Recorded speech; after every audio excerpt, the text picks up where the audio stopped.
Hi, my name's Glyn, and today we're going to look at fitting boots from home. If you've bought your boots online, how do you get the best fit and know what to look for when you've got the boots in front of you, sat on the sofa? Step one, if at all possible or is practical, go to a store.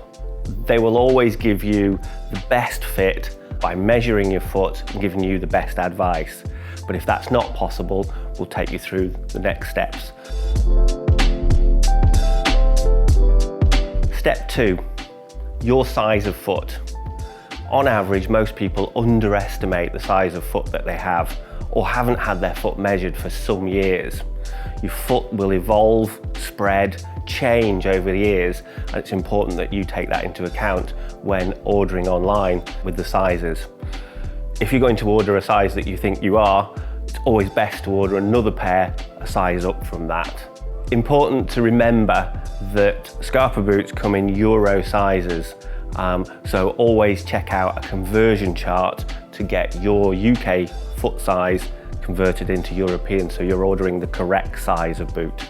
Also, the best time of day to measure your feet or try a boot on is in the evening. Your feet will be the warmest and the biggest they're going to be, but it will also mimic the conditions you'll have in terms of your size of foot whilst you're out walking. Crucially, in all boots and boot fitting is the socks you're putting inside the boots. A cotton sock will absorb water, your feet will get wet, and that means blisters. So a good pair of socks, absolutely vital. And match the sock to the weight of boot. If you've got a lighter weight shoe or a boot, then use a lighter weight sock.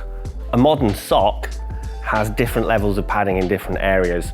Some people will like to wear 2 pairs of socks, but a sock such as this actually has extra padding in the heel and the ball of the foot anyway. It's a bit like wearing 2 pairs of socks where you need it.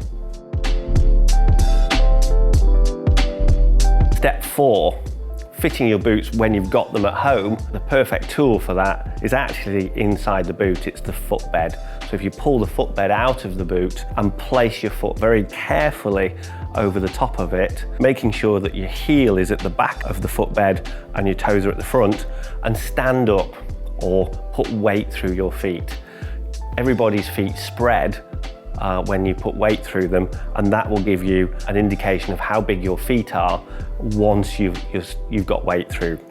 What you're looking for is at least a finger's width, if not slightly more, at the front of the footbed. It's important to have that much room there because the structure of the boot at the front is quite substantial. It's not like a street shoe. One of the additional things you can check for with your footbed is how much your foot stretches. So whilst your maximum foot size will be with your weight on it, if you sit down and keep your foot on the footbed, you'll see your foot contract. If there's a significant amount of stretch, then it's well worth looking for an aftermarket footbed to try and control that stretch. When you've got the boot on, you're happy with the size based on the footbed measurement, then make sure that you bang the heel into the back of the boot quite firmly. You want to make sure that before you start lacing, your foot's in the right position in the boot. Step 6, lacing. Important to remember, this is a brand new boot and will need lacing firmly and to the toe to make sure that it wraps around your foot adequately and you don't get any heel lift. So loosen the laces right down to the toe and then come back up, making sure, of course, that your heel is firmly in the back of the boot. With lacing, there are lots of different ways and variations you can use. We've got some links below to some excellent websites that will give you further information on how to tweak the lacing and fine-tune it to your foot. Step 7, final checks. How does the boot feel when it's on your foot? Best time of day to be trying this is in the evening, of course. Again, your foot is at its biggest. The width of the foot. Is the boot pressing across the forefoot? Is that something that you feel will give? bear in mind on a lighter weight boot, it's likely to give much faster than it's going to give on a boot like this, which is a lot more substantial. Volume.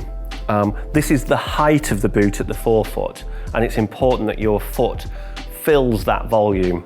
Otherwise, as you walk, you're bending the boot at the forefoot, you'll see excessive creasing across the top of the boot. This can lead to problems by failure on the fabric or even the waterproof lining in time. Heel fit.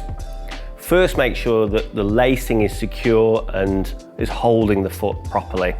But by using the boots on stairs, or even if possible, some form of gradient in the house, an incline of some kind, and go both up and down to make sure that the heel is secure, but also your toes are not hitting the front of the boot when you're coming down. You've got 28 days to try these in the home. Please don't wear them outside. If for any reason they're not quite right though, follow the steps on the returns card where you can send them back free of charge.